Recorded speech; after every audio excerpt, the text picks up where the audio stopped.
Hi అండి, నేనైతే ఈరోజు రెడ్ శాండిల్ చెట్టు గురించి ఎక్స్ప్లెయిన్ చేద్దామని వచ్చానండి. అసలు ఈ రెడ్ శాండిల్ ట్రీని ఎలా ఐడెంటిఫై చేయాలంటే, దీని బార్క్ వచ్చేసి క్రోకోడైల్ బార్క్ లాగా ఉంటుందండి. ఈ రెడ్ శాండిల్ చెట్లను ఆసియా దేశాలలో రెడ్ శాండిల్తో చేసిన లక్ష్మీదేవి, గణేష్, బుద్ధ దేవుళ్ళ ప్రతిమలను శుభసూచకంగా భావించే కారణంగా వీటి బొమ్మలకు అత్యుత్తమ డిమాండ్ ఉంటుందండి. ఎర్రచందనాన్ని సౌందర్య సాధనాల్లో విరివిగా వాడతారండి. 1 టన్ను ఎర్రచందనం నుండి సుమారు 1 కేజీ ఆయిల్ లభిస్తుందండి. ఈ ఆయిల్ ధర 1 కేజీ సుమారు 2.5 కోట్లు విలువ ఉంటుందండి.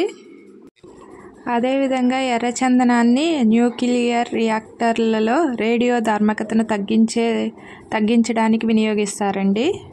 ఎర్రచందనం పౌడర్లో అతి విలువైన ఔషధ గుణాలు ఉండడం వల్ల దీనిని హెర్బల్ ప్రొడక్ట్స్లో కూడా వాడతారండి.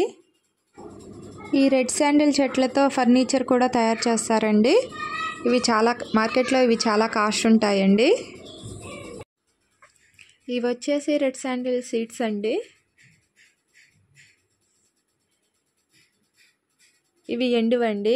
ఇవి నాటితే అంత క్వాలిటీ చెట్లు రావండి మనకి. ఇవి వచ్చేసి చిన్న చిన్న రెడ్ శాండిల్ చెట్లు అండి.